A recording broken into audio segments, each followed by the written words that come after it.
Okay, ఏం లేదు, చాలా చిన్న అమ్మాయిలా కనిపిస్తుంది. కథకి అలాగే కావాలండి. కథకి వీళ్ళిద్దరు ఏజ్ లాగే ఉండాలి, వీళ్ళిద్దరే పర్ఫెక్ట్. ఇప్పుడు ఇదే సినిమాని ఇంకో పెద్ద హీరోతో తీసే అవకాశం ఈ కథకు లేదు. ఈ కథ లిమిట్స్ ఓన్లీ ఇలాంటి ఏజ్ ఉన్న గ్రూప్ హీరోయిన్లు మాత్రమే కావాలి. అందుకే వాళ్ళిద్దరిని సెలెక్ట్ చేయడం జరిగిందండి. ఓకే, హీరోయిన్ గారు, డైరెక్టర్ గారు కథ చెప్తే పారిపోవడానికి ఏంటి కారణం, ఏముంది ఆ కథలో? ఇదే ఇప్పుడు చూసారు కదా. అంటే ఫస్ట్ నాకు అంటే ఎక్స్పీరియన్సే లేదు. అలాంటి ఫస్ట్ సినిమానే ఇలా అంతా చేయాలంటే ఖచ్చితంగా భయం వేస్తుంది కదా. సో అందుకని తర్వాత అంటే ఇప్పుడు ఇది ఉంది కూడా ఏదో ఊరికే పెట్టాలని పెట్టలేదు. ఇది మూవీలో ఒక మెయిన్ పార్ట్ యాక్చువల్లీ. సాంగ్ స్టోరీలో ఇది ఇంపార్టెంట్ పార్ట్ కాబట్టి ఉంది. After that I understood, okay it's fine, మూవీనే కదా. కానీ ఇంకా ఇది చాలా తక్కువ సార్. ఫస్ట్లో చాలా ఎక్కువ అనుకున్నారు, కానీ మా కోసం యాక్చువల్లీ చాలా తగ్గించారు. సాత్విక్ గారు, ఫస్ట్ సినిమా హీరోగా ఇంట్రడ్యూస్ అవుతుంది, కాకపోతే ఇప్పటికి 97 మూవీస్ ఆల్రెడీ చేశారు. 96 ఇండస్ట్రీ నుంచి ఎలాంటి సపోర్ట్ ఉంది మీకు? ఇండస్ట్రీ నుంచా సార్? చాలా సపోర్టివ్గానే ఉన్నారు సార్. అంటే ఇప్పుడు నేను చిన్నప్పుడు చేసిన డైరెక్టర్స్ కానీ హీరో అన్న ఎవరైనా కూడా స్టార్స్ ఇప్పుడు ఉన్న వాళ్ళందరూ మేము మా మూవీ కోసం ఒక క్లిప్ అడిగినా, ఒక బయట అడిగినా కూడా నన్ను అక్కడి దాకా రానిచ్చి వాళ్ళు ఛాన్స్ ఇచ్చి వాళ్ళు ఒక వీడియో బయట ఇవ్వడం అనేది నాకు చాలా గ్రేట్ఫుల్గా అనిపిస్తుంది సార్. అంటే వాళ్ళు చేసే హెల్ప్ నాకు చాలా హార్ట్ఫుల్గా అనిపించింది. అంటే చైల్డ్ ఆర్టిస్ట్ని మామూలుగా మనం సినిమా స్టార్టింగ్లో చూస్తాము ఫస్ట్ 5 minutes, తర్వాత మాకు కలిసే ఆపర్చునిటీ కూడా ఉండదు. మళ్ళీ ఆ హీరో ఆ మూవీ చూసుకున్నప్పుడు నా చిన్నప్పుడు చేసింది ఇతను అనేది చూసుకుంటారు. అది కలవలేము, కానీ వాళ్ళు గుర్తుపెట్టుకుని నన్ను వాళ్ళ దాకా రానివ్వడం అనేది చాలా great thing sir. And directors కూడా అందరూ నాకు ఇప్పుడు దాకా, మొన్న సుకుమార్ సార్ కూడా మాకు వీడియో బయట అనేది ఇస్తామని చెప్పారు. సో ఆయన నన్ను 100% లవ్లో ఎలా అయితే చూసారో ఇప్పటికీ అలాగే చూస్తారు. అంటే మనం ఒక ఫ్యామిలీ రా, నువ్వు అలాగ బయట వాళ్ళ మాట్లాడుకు, మనం ఒక ఫ్యామిలీ అన్నట్టు మాట్లాడతారు. So I feel very grateful sir. Industry నుంచి నాకు ఇంత సపోర్ట్ ఉన్నందుకు I feel very great sir. ఏ హీరోలు మీకు ఇప్పుడు సపోర్ట్ చేశారు ఈ సినిమాకి? ఈ మూవీకి మాకు ఆకాష్ పూరి గారు ఆడియో లాంచ్కి వస్తామని చెప్పారు. ఆయనే మా టీజర్ చూసి ఆయన కాల్ చేసి చెప్పారనమాట, మీ టీజర్ నాకు చాలా నచ్చింది, తప్పకుండా వచ్చి మీకు సపోర్ట్ చేస్తానని చెప్పారు. ఇంకా యంగ్ యాక్టర్స్ అందరూ కూడా చెప్పారు సార్. అంటే వాళ్ళు ఇంకా కన్ఫర్మ్ చేయలేదు, సో అది కన్ఫర్మ్ అయ్యాక మేము ప్రీ రిలీజ్ ఈవెంట్ అప్పుడు చెప్తాం సార్. Okay, thanks. సరే మాస్టర్ మేడం,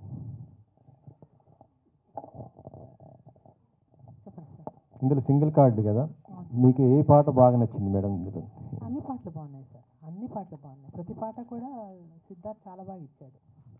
మీరు ఎందరో హీరోలు, సీనియర్ హీరోస్ చేశారు, మంచి స్టార్ హీరోలతో చేశారు కదా. సో కొరియోగ్రఫీ అంటే ఇప్పుడు చూస్తుంటే ఇప్పుడు వస్తున్న కొరియోగ్రఫీ ఎక్కువ ఫోక్ సాంగ్స్ మీద ఇదవుతున్నాయి, దీనిపైన మీరు ఏమంటారు? లేదండి, యాక్చువల్గా నేను ఫస్ట్ నుంచి కూడా నేను చేసేవన్నీ కూడా కాన్సెప్ట్ బేస్డ్ ఎక్కువ ఉంటాయి నావి. ఈవెన్ శేఖర్ కమల గారితో 14 years జర్నీ ఉంటుంది, హ్యాపీ డేస్ గోదావరి, అప్పటి నుంచి ఇప్పుడు దాకా అలాంటివి ఎక్కువ ఉంటాయి. సో మ్యాక్సిమం కథకి ఇన్వాల్వ్ అయ్యే డైరెక్టర్లు ఎవరైనా ఉంటే తమిళ్ కానీ ఏ లాంగ్వేజ్ ఉన్నా నన్నే చూస్ చేసుకుంటారు. సో నేను కూడా వాళ్ళ కథ దాటి బయటకు వెళ్ళాను. అలాంటి అవకాశం వస్తే మా సాంగ్లు కూడా చేశాను, మీ అందరికీ తెలుసు, మాయదారి మైసమ్మని, బావులు సయ్యని మా సాంగ్లు కూడా బోల్డ్ చేశాను నేను. బట్ ఈ కథకి అది ఏది యాక్సెప్ట్ చేయట్లేదు. కథ అంతా టోటల్గా మీరు ప్రతి సాంగ్ చూస్తే కథలో వెళ్ళిపోతుంటుంది. ఇది సాంగ్ వెళ్ళినట్టు కూడా మీకు అనిపించదు. అంటే వాళ్ళ కథను మాత్రమే నేను ఎలివేట్ చేశాను అంతే. డైరెక్టర్ భాను గారు సార్, మీరు మీ సినిమాలు చాలా ఇదివరకే చూశాను. అండ్ ఇది చాలా రెగ్యులర్గా ఉంది టైటిల్, కానీ లోపల కాంటెంట్ యూత్కి ఎంగేజ్ చేసేటట్టు డిజైన్ చేశారు. సో దాని గురించి చెప్పండి. అండ్ 7th కొన్ని బిగ్ ఫిలిమ్స్ రిలీజ్ ఉన్నాయి. అంటే బిగ్ అంటే వెన్ కంపేర్ టు ప్రేమిస్తున్నా కొంచెం పెద్ద సినిమాలు ఉన్నాయి. జటాధర అని, గర్ల్ ఫ్రెండ్ అని, చాలా పెద్ద కాస్టింగ్ ఇవన్నీ ఉన్నాయి. ఇంత పెద్ద సినిమాలతో పోటీగా వస్తున్నారు, ఏ ధైర్యంతో వస్తున్నారు? అంటే కథ మీద ఉన్న నమ్మకమే చెప్పాలండి. ఎందుకంటే ఆ సినిమాలు కూడా బాగుండాలనే కోరుకోవాలి. ఇప్పుడు పోయిన దీపావళికి మీకు తెలుసు అమరాన్ రిలీజ్ అయింది, లక్కీ భాస్కర్ రిలీజ్ అయింది, ఇంకొక సినిమా ఏదో రిలీజ్ అయింది. 3 సినిమాలు బిగ్గెస్ట్ హిట్. కా సినిమా రిలీజ్ అయింది. 3 హిట్ అయినాయి సార్. సినిమా బాగున్నప్పుడు, కథ బాగున్నప్పుడు వాళ్ళ అప్రోచ్ వాళ్ళు చెప్పుకుంటారు, మా అప్రోచ్ మేము చెప్తున్నాం. బట్ మా కథ మీద ఉన్న నమ్మకంతో మేము వెళ్ళాం. బట్ రిలీజ్ అయిన సినిమాలు అన్నీ బాగుంటాయి, ఇండస్ట్రీ బాగుంటుంది. కాబట్టి మేము వాళ్ళ సినిమాలు బాగుండాలి, మాది కూడా బాగుండాలని నేను కోరుకుంటున్నాను. థియేటర్స్ అన్నీ ఎలా సార్? థియేటర్స్ అన్ని పాసిబుల్ అండి, ఏం ప్రాబ్లం ఉండదు. అదే ఎన్ని థియేటర్స్లో రిలీజ్ చేస్తారు? అది ప్రస్తుతం జరుగుతుంది డిస్ట్రిబ్యూషన్. చాలామంది అడుగుతున్నారు. మేము ఇంకా ఫైనలైజేషన్ ప్రొడ్యూస్గా 23rd 24th అలా ఫైనల్ చేద్దాం అన్నారు ఎవరనేది. సో ఎనీవే మంచి థియేటర్స్లో రిలీజ్ అవుతుంది సార్ సినిమా. ఓకే, ఎక్కువ థియేటర్స్లోనే రిలీజ్ అవుతుంది. Okay, all the best. Thank you. Satvik. Hi అన్నయ్య. నువ్వు అన్నయ్య. Hi sir. Hi sir. Hi. ఆ క్వశ్చన్స్ నేనేం అడగను, ఎందుకంటే ఇది నీ డెబ్యూ ఫిలిం, పెద్ద హిట్ అవ్వాలని కోరుకుంటున్నాను. Thank you. అంటే నీ చిన్నప్పటి నుంచి జర్నీ చాలా inspirable thank you. For lot of people అనమాట, outside and inside industry. Thank you. So ఈ సినిమాలో అంత చిన్న అమ్మాయితో వెన్ కంపేర్ టు సీనియారిటీ బట్టి చెప్తున్నాను, ఓకే. నీతో కంపేర్ చేస్తే తను కొత్త కదా, వర్కింగ్ ఎక్స్పీరియన్స్ ఎలా ఉంది, కొత్తగా రావాలనుకుంటున్న యాక్ట్రెసెస్కి నీ నుంచి ఇచ్చే సజెషన్ ఏంటి? సజెషన్ ఇచ్చేది ఏం కాదండి, ఎందుకంటే కొత్తగా వచ్చినా మాకు ఎప్పుడు సెట్లో కొత్తగా అనిపించలేదు. అంటే మాకు వన్ ఆఫ్ ద సీన్లో ఒక 4 pages డైలాగ్ ఉందన్నమాట. 4 pages డైలాగు కొంచెం ఫస్ట్ టైం కదా, టెన్షన్ పడుతుంది, అందరూ ఉంటారు కదా, కొంచెం ఇబ్బంది పడుతుందేమో అని చెప్పి డైరెక్టర్ సార్ మేము అనుకున్నాం. కానీ మేము షాక్ అయ్యామన్నమాట. ఆ అమ్మాయి చెప్పే దాంట్లో నేను నా డైలాగ్ ఆపేశాను అనమాట. అంటే తన డైలాగ్ అంతా కంప్లీట్ అయ్యాక నేను డైలాగ్ చెప్పిన తర్వాత కట్ చెప్తారు సార్, కానీ నా డైలాగ్ నేను ఆపేశాను. ఎందుకంటే తనంత నీట్, అంటే ఎమోషన్ క్యారీ చేస్తా డైలాగ్ కరెక్ట్గా చెప్పడం అనేది చాలా కష్టం. అంటే ఫస్ట్ టేక్లో చేసేయడమే, అంటే ఫస్ట్ మూవీలో చేయడం అనేది చాలా కష్టము. కానీ ఆ అమ్మాయి చేసేసరికి మేము షాక్ అయ్యాము. సో తను చిన్నపిల్ల అయితే కాదు భయ్య, చాలా ఎక్స్పీరియన్స్గానే చేసింది మాకు సినిమా మొత్తము. నంద్యాల ప్రసాద్ గారు ప్లాన్ చేయించి మొత్తం నేర్పించారు. సో ఎంత నేర్పించినా కూడా నేర్చుకోవాలనేది ఉండాలి కాబట్టి తనకి అది ఉంది కాబట్టి డెఫినెట్లీ తను ఇంకొక 10 సినిమాలు తప్పకుండా చేస్తుంది అనుకుంటున్నాను. అండ్ కొత్తగా వచ్చిన వాళ్ళు సో ఇంకెన్ని చేయగలిగితే అన్ని చేస్తారు. అండ్ కొత్తగా వచ్చే వాళ్ళకి కూడా ఇండస్ట్రీ ఎప్పుడు వెల్కమింగ్గానే ఉంటుంది, బయట చెప్పేది ఏది నమ్మకండి. ఇండస్ట్రీ బాగుంటుంది, అందరూ వచ్చి సినిమాల్లో వర్క్ చేయాలనుకుంటే తప్పకుండా వచ్చి సినిమాల్లో వర్క్ చేయండి. హీరోగా అయినా, హీరోయిన్గా అయినా, రైటర్గా అయినా, డైరెక్టర్ సార్గా అయినా, ఎవరిగా అయినా అంతే. మీకంటే బెటర్ పెర్ఫార్మరా? అంతే కదా. అంటే మీకు స్క్రీన్లో ఎలా అనిపించింది, మీకేమనిపించింది, ఎవరు బాగా చేశారు అనిపించింది? అమ్మాయిలే నచ్చుతుంది కదా, మేల్ జెండర్ ఉంటుంది. ఓకే, అమ్మాయి బాగా అంటే నాకు యాజ్ ఎ చైల్డ్ ఆర్టిస్ట్గా చూసి సడన్గా చూసి షాక్ అయ్యాను రొమాన్స్ చేస్తుంటే. ఓకే, ఆ అమ్మాయి చూడగానే కొంచెం కొత్త ఎమర్జింగ్ యాక్ట్రెస్ వచ్చిందేమో అనుకున్నాను. ఓకే, నన్ను చూసేసరికి నా పాత ఇది ఉండేసరికి కొంచెం ఇలా చేసాడు ఏంటి అనిపించి ఉండొచ్చు, కానీ తను ఫస్ట్ చేయడం వల్ల ఎగ్జాక్ట్గా కనెక్ట్ అయ్యారు. అంతే. అండ్ మిమ్మల్ని తప్పుగా అనుకోవట్లేదు, అదేం పేజ్ చాలా రిఫ్రెషింగ్గా ఉంది. అబ్బాయి కనెక్ట్ అవుతారండి, అబ్బాయిలందరూ అమ్మాయికి కనెక్ట్ అవుతారు, అందుకే హిట్ అని చెప్పాను నేను సినిమా. మీరెవరికి కనెక్ట్ అయ్యారు? మీరెవరికి కనెక్ట్ అయ్యారు? ఇదేనండి, నేను ఓవరాల్గా ప్రొడ్యూసర్ కనెక్ట్ అయ్యానండి, ఎందుకంటే పాపం కష్టపడి తీశారు కదా సినిమా, డబ్బులు ఎక్కువ పెట్టారు కాబట్టి ఆయన కనెక్ట్ అయిపోయింది నేను. ఓకే, ప్రీతి నేహ, మీరు థియేటర్స్ చేశారా? లేదు, ఏం చేయలేదు. ఏం చేశారు? షూట్ చేసే ముందు దాకా అమ్మాయి రీల్స్ కూడా ఎప్పుడు చేయలేదంట. ఇలాంటి రోమ్ కామ్స్, రొమాంటిక్ ఫిలిమ్స్కి ఫ్యామిలీ నుంచి సపోర్ట్ ఉండదు. సో మీ మదర్ నుంచి మీకుండే సపోర్ట్ ఎలా ఉంది? అండ్ ఆన్ సెట్లో working experience with these established technicians ఎలా అనిపించింది? ఓకే, ఫస్ట్ మా మదర్కి ఇంకా ఎక్కువ ఇంట్రెస్ట్ అండి మూవీస్లో చేయాలని నాకన్నా. అంటే నాకు కూడా ఇంట్రెస్టే, కానీ చిన్నప్పటి నుంచి మా అమ్మకి నేను హీరోయిన్గా చేయాలి, స్క్రీన్లో చూడాలని చాలా ఇంట్రెస్ట్. అండ్ ఇంత మంచి ఛాన్స్ వచ్చినప్పుడు భాను సార్ పిలిచి చాలా బాగా మాట్లాడి ఫస్ట్లో ఆడిషన్ కూడా తీసుకోకుండా నన్ను ఓకే చేశాడు సార్ వెళ్ళిన వెంటనే. సో సార్ అంత నమ్మినప్పుడు ఇంకా మా ఇద్దరికి ఇంకేమి రామ్ కామ్ అయినా ఏదైనా చాలా బాగా అనిపించింది, స్టోరీ అంతా చాలా బాగా అనిపించింది, అందుకే చేశాను. ఇంకా సెట్లో చాలా బాగా అనిపించింది, ఎవరు కొత్తగా ఏం చూడలేదు, అందరు చాలా మంచిగా కలిసిపోయి మాట్లాడి ఫ్రెండ్స్ అయిపోయారు. రెమ్యునరేషన్ గురించి చేశారా, క్యారెక్టర్ బాగా నచ్చి చేశారా? రెమ్యునరేషన్ క్యారెక్టర్ నచ్చే చేశాను. అందరూ అలానే అంటారు, కానీ మ్యాక్సిమం ఎక్కువ డిమాండ్ చేస్తున్నారు ఈ మధ్యన యాక్ట్రెసెస్, అందుకని అడుగుతాను. అదే అసలు అంతా మా అమ్మనే మాట్లాడి అసలు నాకేం. మీ ఫాదర్ నుంచి మీకు వచ్చిన సపోర్ట్? ఫాదర్, మా అన్నయ్య, డాడీ, మమ్మీ అందరు చాలా సపోర్టివ్. అంటే నాకు ఇష్టం కాబట్టి వాళ్ళు నన్ను ఏమీ వద్దని ఏం చెప్పలేదు, నీకు ఇష్టమైంది చేయని చెప్పారు సార్. బార్న్ అండ్ బ్రాటప్ ఎక్కడండి? తిరుపతి. తిరుపతి. ఓకే, అంటే ఈ యాక్టింగ్లోకి వచ్చినాక స్టడీస్ ఇవన్నీ వదిలేస్తారు చాలామంది. నా స్టడీస్ కంప్లీట్ అయిపోయింది. అయిపోయింది. నేను బీబీఏ చేశాను. అవును, Year 10th క్లాస్ అనుకున్నా సార్ నేను.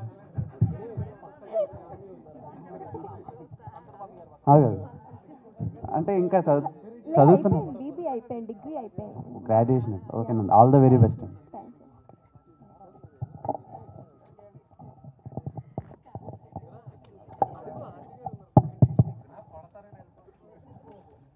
నమస్తే ప్రొడ్యూసర్ గారు. గారు కథ ఎలా ఉన్నా, ఆర్టిస్టులు దొరికినా దొరక్కపోయినా సినిమా చేయాలని దృక్పథం మీ ప్రొడ్యూసర్ ఉండటం అనేది ఫస్ట్ మంచి లక్షణం, మంచి అవకాశం తీసుకుంటారు.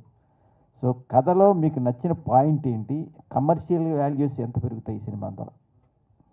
భాను గారు కథ చెప్పారండి. చెప్పిన తర్వాత ఆయన ఫోన్ నెంబర్ ఒక వ్యక్తి ద్వారా విన్నాం మేము. ఆయన ఫోన్ నెంబర్ అని అడిగి ఆయన ఫోన్ చేసి ఆయనతో సినిమా వినిపించని చెప్పాం అనమాట. అది ఆయన అంత గొప్పగా చెప్పారు కథ. అంటే కథ ఎట్లా ఉంటుంది? ప్రేమ కథ ఉంటుందా? ఒకప్పుడు వెంకటేష్ సినిమాలు వచ్చినాయి, నువ్వు ప్రేమించుకున్నారా కథ అదే కథ. అన్ని కథలు అద్భుతమైన కథ, ఎవరో చూడని కథ ఇది. చాలా బాగా నచ్చింది ఆయన చెప్పింది. అంతకంటే బాగా చేశారు ఆయన. ఆయన 25 కిలోమీటర్ల దూరం నుండి లొకేషన్లో ఆయన అక్కడే ఉన్నారు. లొకేషన్లో అంత గొప్పగా చేశారు ఆయన సినిమా. ఎవరైనా డైరెక్టర్లు అని సినిమా చేసిన డైరెక్టర్లు ఇంటికి వెళ్ళిపోయి మళ్ళీ పొద్దున వస్తారు, అదేం లేదు. ఆయన సినిమా ఇదాకా అక్కడే ఉండి ఆయన అసలు నేను ఫస్ట్ టైం చూశాను. ఏవో డైరెక్టర్ ఇంత గొప్పగా చేస్తారా అని. అంత గ్రేట్ ఆయన భాను గారు. అంత గొప్పగా చేశారు, అంత అద్భుతంగా చేశారు సినిమా. నవంబర్ 7ని మీరు చెప్పాలి. అప్పుడు ఎంత నేను చెప్పింది కాదు, మీరు చూసి చెప్పాలండి. అంతే అండి, మీరు అందరు కోఆపరేషన్ కావాలి. నేను అంతకంటే చెప్పలేను, డైరెక్టర్ గారే చెప్తారు ఈ సినిమా గురించి. ఆయనతో భాను గారు ఆయన చెప్పిన దాంట్లో ఏకీపిస్తున్నాను నేను కూడా. ఎందుకంటే అంత కాన్ఫిడెంట్గా, అంత సంతోషంగా ఉన్నారు ఆయన. సినిమా అంత బాగా తీశారని నాకు ఇప్పుడు నమ్మకం కలుగుతుంది. మేము చూడలేదు, మీరు చూసి మీ సినిమా మీకు తెలుసు కాబట్టి. సో ఆయన కనెక్ట్ చేయడానికి దీంట్లో పాయింట్ ఏంటి? సోషల్ ప్రేమ ఉంటుందా, సోషల్ అవేర్నెస్ ఉంటుందా, మెసేజ్ ఓరియంటెడ్? నేను చచ్చిన జీవితంలో సోషల్ అవేర్నెస్ ఉన్న సినిమాలు తీయనండి అసలు. నాకు ఇప్పుడు మొన్న ఎవరో ఒక పొలిటికల్ పార్టీ వాళ్ళు అడిగారు, 30 crores ఇస్తాము రెమ్యునరేషన్ సినిమా చేస్తారా అని. నేను చచ్చిపోయినా చేయనని చెప్పా. చేయనండి. ఇంకా మెసేజ్ అనేది పొరపాటున చెప్పను. ట్రెండ్ ఎలా ఉందో ఆ ట్రెండ్లో సినిమాలు తీయడం అనేది నాకు కావాలి. దానికోసమే నేను ప్రేమిస్తున్నా తీశాను. అంటే మెసేజ్ సినిమాలు తీస్తే జనం చూడరు అని కాదు సార్. జనానికి నచ్చితే చూస్తారు, నచ్చకపోతే చూడరు. కానీ నేను అలాంటి సినిమాలు చేయదలుచుకోలేదు ఇకపై. అంటే ఈ సినిమాలో మీరు చూపించిన పాయింట్ ఏంటంటే కులాల మీద అవ్వండి. ఒక అమ్మాయిని ఇంతకన్నా గొప్పగా ఎవడో ప్రేమించలేడు, అంతే. ఒక అమ్మాయిని ఇంతకన్నా గొప్పగా ఎవడో ఆరాధించలేడు. ఈ అబ్బాయిని చూసిన తర్వాత సాత్విక్ని ఈ సినిమా తర్వాత నా అంచనా ఒక 1 crore 2 crores హీరో అవుతాడని నేను నమ్ముతున్నాను. అందుకే Day 1 నుంచి చెప్పిన ఇతనికి, నువ్వు ప్రొడ్యూసర్స్కి రెస్పెక్ట్ ఇయ్యి, టెక్నీషియన్స్కి రెస్పెక్ట్ ఇయ్యి, రైటర్స్కి రెస్పెక్ట్ ఇయ్యి, మీడియాకి రెస్పెక్ట్ ఇయ్యి. ఎవరైనా వచ్చి కథ చెప్తే విను, నచ్చకపోతే నచ్చలేదని చెప్పు, నచ్చితే నచ్చిందని చెప్పు. రెస్పెక్ట్ ఇయ్యి ఫస్ట్ పర్సనల్ అందరికీ. నువ్వు ఒక రెస్పెక్టబుల్ హీరో అవ్వాలి. ఇండస్ట్రీలో చాలా కాలం నువ్వు లాంగ్ రన్ నిలబడాలి.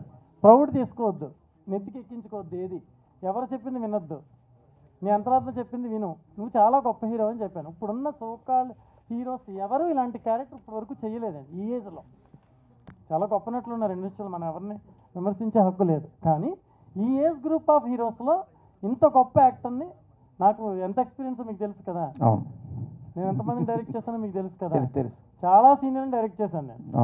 కానీ ఈ అబ్బాయి నెక్స్ట్ లెవెల్ హీరో అండి. తెలుగు సినిమా ఇండస్ట్రీకి ఒక గొప్ప హీరో ఇతను. అలాగే అమ్మాయి కూడా గొప్ప హీరోయిన్. ఎక్స్ట్రీమ్. అబ్బాయి అడిగారు ఇందాక, ఏమన్నా అమ్మాయిని చూస్తుంటే చాలా ఇంప్రెసివ్గా అనిపించింది. నేను ఇప్పుడు నేను చెప్పలేదు కదా, విజువల్ చూస్తే ఆయన అడిగారు కదా. వీళ్ళిద్దరూ లాంగ్ స్టాండర్డ్ తెలుగు సినిమా ఇండస్ట్రీకి వీళ్ళు సర్వీస్ చేస్తారు. అలాగే చాలా సినిమాలు వీళ్ళు చేసి బిజీగా ఉంటారని నా నమ్మకం. Satvik hi sir. ఒక డైరెక్టర్ మెచ్చుకోవడం అనేది చాలా టఫ్, అసలు జరగని పని అది. అవును సార్. తెలుగు ఇండస్ట్రీలో చాలా రేరుగా ఉంటారు డైరెక్టర్స్ ఆర్టిస్టులు మెచ్చుకోవడం అనేది. అవును. సో అంత మెచ్చే అంశాలు సినిమాలో ఏమున్నాయి, ఎంత పర్ఫార్మెన్స్ ఇచ్చారు క్యారెక్టర్ పరంగా? అంటే నా క్యారెక్టర్ వచ్చేసి చాలా ఇంటెన్స్ క్యారెక్టర్ సార్. సో దానికి నార్మల్గా స్క్రిప్ట్ ఇచ్చారు చేసేసాము అన్నట్టు అయితే కాదు. ఆ క్యారెక్టర్ నోన్ చేసుకుని ఆ మూమెంట్లో ఒకవేళ ఆ క్యారెక్టర్ నిజంగా ఒకవేళ ఉంటే ఆడు ఎలా బిహేవ్ చేస్తాడు అనేది ఒకసారి అనుకుని దాని తర్వాత యాక్ట్ చేసేవాడిని. సో అది ఆయనకి చాలా బాగా నచ్చింది కాబట్టి అంతగా చెప్తున్నారు. అది నేను ప్రతి మూవీకి చిన్నప్పటి నుంచి చేసేది అదే అండి. ప్రతి డైరెక్టర్ సార్ కానీ అసిస్టెంట్ డైరెక్టర్ కానీ అందరూ వచ్చి ఎప్పుడైనా సీన్ ముందు వచ్చి సీన్ పేపర్ ఇస్తే నాకు డైలాగ్ అంత కరెక్ట్గా గుర్తుండేది కాదు. ఎవరైనా ఇప్పుడు అసిస్టెంట్ డైరెక్టర్ వచ్చి ఎక్స్ప్లెయిన్ చేసి ఈ క్యారెక్టర్ ఇలా ఉండేవాడు, ఈ క్యారెక్టర్ ఇలా ఉంటుంది, తిను ఇలా డైలాగ్ చెప్పాలి, ఈ విధంగా చెప్పాలి అనేది నాకు ఎక్స్ప్లెయిన్ చేయడం వల్ల నేను ఇన్ని రోజులు సినిమాలు చేసుకుంటూ రాగలిగాను. సో అది నాకు ప్రాక్టీస్ అండి, చిన్నప్పటి నుంచి యాక్టింగ్ ప్రాక్టీస్ చేయడం వల్లే సార్ ఇలా పొగడగలుగుతున్నారు, అంటే ఈ మూవీలో అలా చేయగలిగాను. సో దానికి సార్ అప్లాజ్ ఇస్తున్నారు అంతే సార్. సో మీకు గైడెన్స్ ఇచ్చారు ఆయన, ఇప్పుడు మేము గైడెన్స్ మీరు definitely. ఫాలో అవుతారా? మీకు గైడెన్స్ ఇచ్చారు ఇప్పుడు మా ముందే, అవును ఇట్లా ఇవన్నీ చెప్పాను, ఇట్లా ఉండాలి అట్లా ఉండాలని, దాన్ని Definitely మీరు sir, ఫాలో చేస్తారా? డెఫినెట్లీ ఉంటాను సార్. నేను బేసిక్గా కొంచెం సైలెంట్గానే ఉంటాను సార్. నాకు అంటే సార్ చెప్పింది ఏంటంటే ఆఫ్టర్ సక్సెస్ అనేది ఎప్పుడు తలకి ఎక్కించుకోకూడదు అనేది నాకు కూడా ఎప్పుడు ఉండేది సార్. డెఫినెట్లీ అలాగే ఉంటాను సార్, పొగరుగా అయితే బిహేవ్ చేయండి సార్.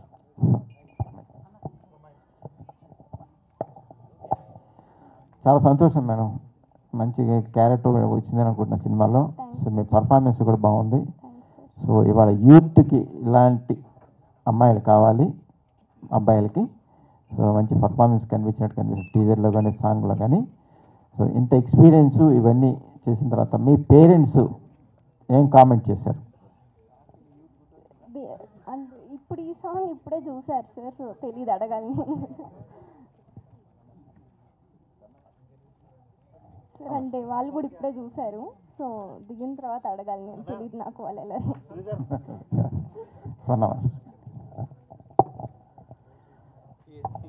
సోనా మాస్టర్ నమస్తే. లెజెండ్ ఆర్టిస్టులు, హీరోలు, డైరెక్టర్లు వాళ్ళందరితో చేశారు. సో న్యూ పర్ఫార్మెన్స్ చేస్తున్న ఆర్టిస్టులతో మీ ఎక్స్పీరియన్స్ వాళ్ళకి ఎంతో ఉపయోగపడింది. ఇందాకే గట్స్గా చెప్పారు సినిమా పెద్ద హిట్, సాంగ్ బాగుంటుందని. ఆ గట్స్ ఎలా వచ్చింది, సినిమా మీరు ఒపీనియన్ ఏంటి ఒక సీనియర్ డాన్స్ మాస్టర్? యాక్చువల్గా నేను ప్రభాస్ ఫస్ట్ సినిమా నేనే ఈశ్వరు. సో ఇండస్ట్రీలోనే సగం మంది హీరోలకు నేనే ఫస్ట్ సినిమా చేసి ఉంటాను. వీళ్ళు ఇప్పుడు కొత్త, రేపు వీళ్ళు పాత అంతే. కాకపోతే ఆ రోజు ఎలా చెప్తున్నా ఈ రోజు కూడా అదే చెప్తున్నాను. సినిమాలు నేను నెలకు ఒక 10 సినిమాలు చేయగలిగినా నాకు నచ్చిన సినిమా ఉంటేనే బాగుంది అని చెప్పగలను. ఈ సినిమా నాకు బాగా నచ్చింది అంటే వీళ్ళు చెప్తే కామన్, మీకు ప్రొడ్యూసర్ కానీ డైరెక్టర్ కానీ సూపర్ అంటే ప్రతి సినిమాలో ప్రతి ప్రొడ్యూసర్ డైరెక్టర్ వాళ్ళ సినిమా సూపర్ అనే అంటారు. సో నేను జనరల్ ఆడియన్గా చూశాను సినిమాని, చూసి నేను ఇంప్రెస్ అయ్యి చెప్పాను డెఫినెట్గా ఇది హిట్ సినిమా అనేసి. సో ఆ నమ్మకంతో చెప్తున్నా. అలాగే వీళ్ళిద్దరు కూడా, సాత్విక్ కానీ అమ్మాయి కూడా చాలా అద్భుతంగా చేశారు. కొత్త అమ్మాయి నేను ఫస్ట్ సెట్లోకి రాగానే ఇద్దరు చెప్పినట్టు వాళ్ళిద్దరు మదర్లే కొంచెం పాపం చాలా ఇబ్బంది పెడుతున్నారు. సో వాళ్ళు బయటికి పంపించేశాను. పంపించాక వీళ్ళు భయపడ్డారు, అంటే నేను RX100 లాగా కొంచెం ఎక్కువ రొమాన్స్ చేస్తానేమో అని. సో అది వేరే, ఆ జానరు ఆ కథకి అమ్మాయి అలా ఉండాలి కాబట్టి చేశాను. ఇందులో ఇది కాదు కాబట్టి వీళ్ళకి ఏం కావాలి ఏజ్ గ్రూప్కి. ఇప్పుడు ఇందాక అబ్బాయి అన్నట్టు అమ్మాయి డిగ్రీ చేసినట్టు కూడా తెలియదు, 16 ఏళ్ళ అమ్మాయి అనుకొని మాట్లాడుతున్నాడు ఇందాక నుంచి. సో ఆడియన్స్లో కూడా అదే ఉంటుంది జనరల్గా. సో అందుకే నేను ఆ రొమాన్స్ కూడా చాలా భయంతో, మీకు చాలా కాలం తర్వాత అప్పట్లో మన సీతాకో చిలుక ఆ స్టైల్లో కొంచెం ఆ ఎమోషన్స్ అన్నీ వాడుకున్నాను నేను వీళ్ళతో. సో తక్కువ డేస్ అండి, 2 డేస్ ఒక్కొక్క సాంగ్ నాకు చేసింది. ఇద్దరు బాగా చేశారు, చక్కగా పర్ఫార్మెన్స్. భానుగారు థ్యాంక్ యూ సార్. ఇక్కడ sir first of all teaser చాలా బాగుంది, సాంగ్స్ కూడా బాగున్నాయి. సో ఇప్పుడు చూసుకుంటే చాలా సినిమాల్లో లవ్, రొమాన్స్ మనం చూస్తూనే ఉంటాం, కానీ వాటితో కంపేర్ చేస్తే మీ దాంట్లో ఎంత డిఫరెంట్గా చూపించబోతున్నారు ఈసారి? చాలా డిఫరెంట్గా ఉంటుందండి. నేను చెప్తున్నాను కదా అన్కండిషనల్ లవ్ అని. అంటే ఒక అబ్బాయి అంటే అప్రోచే వేరేగా ఉంటాడండి, కుర్రాడు అప్రోచే వేరేగా ఉంటుంది. అంటే తను రెగ్యులర్గా అమ్మాయితో ఒక అబ్బాయి మాట్లాడే అప్రోచ్ కాదు ఇది, ఒక డిఫరెంట్ అప్రోచ్ ఉంటుంది. నేను చెప్తే చిక్కిపోద్ది కాబట్టి నేనేం చెప్పట్లేదు, చాలా అప్రోచ్ న్యూగా ఉంటుంది. అంటే ఇది ఎక్కడైనా రెఫరెన్స్ ఏమైనా తీసుకున్నారా? రిఫరెన్స్ ఏం లేదండి, రియల్గా నేను క్రియేట్ చేసుకున్న కదే, రిఫరెన్స్ ఏం లేదు. నేను ఆఫ్టర్ రాజధాని ఫైల్స్ ఒక 1 వీక్ ఎందుకు ఎమోషన్ అయ్యి మనం ఒక మంచి లవ్ స్టోరీ తీద్దాం అనిపించింది, కూర్చుని రాసా. 1 వీక్లో ఈ కథ ఫినిష్ చేశాను. తర్వాత దుర్గారావు గారు చెప్పడం అలా జరిగింది. కానీ బ్యూటిఫుల్ స్క్రిప్ట్ అండి, బ్యూటిఫుల్ స్క్రిప్ట్. ఆ అమ్మాయి అబ్బాయి ఇద్దరు సూపర్గా చేసేసారు. Music Siddharth Saluri beautiful music అండి, అది సినిమాకి విపరీతమైన అసెట్. భాస్కర్ సామన్ గారి ఫోటోగ్రఫీ, అలాగే ఎడిటర్ న్యూ శిరీష్ ప్రసాద్ సూపర్ ఎడిటర్, ఎక్స్ట్రాడనరీగా ఎడిట్ చేశారు. అందరూ టీం అండి, నేను ఒక్కనే కాదు. మా డైరెక్షన్ డిపార్ట్మెంట్ ప్రదీప్ కానీ, శ్రీకాంత్ కానీ నాగరాజ్ కానీ మేడేశ్వరం లక్ష్మణ్ ప్రొడక్షన్ ఎగ్జిక్యూటివ్ లక్ష్మణ్ గారు గణేష్ ఇలా each and makeup department costumes అందరూ ఈ సినిమా నేను మీకు చెప్పాలి రియల్గా అంటే క్యారవాన్ పెట్టకుండా చేశాను నేను ఈ రోజుల్లో ఎవరైనా తీయగలరా without caravan Vijay Chandrasekhar is also caravan లేకుండా సినిమా యాక్ట్ చేశారు నేను చెప్పేశాను మనందరం కష్టపడి హోమ్లీ నేచర్లో సినిమా ఎందుకు చేయకూడదు అసలు అలా ఎందుకు సినిమా తీయకూడదు ఒక కొత్త పందాలో మనం ఎందుకు సినిమా వెళ్ళకూడదు ఒకప్పుడు ఎలా చేస్తామో అలాగే ఎందుకు కష్టపడి తీయకూడదు అని తీసిన సినిమా అండి ఇది ఒక ఫ్యామిలీ లాగా తీసాం అందుకే అంత బాగా వచ్చింది sir cinema okay sir super thank you sir thank you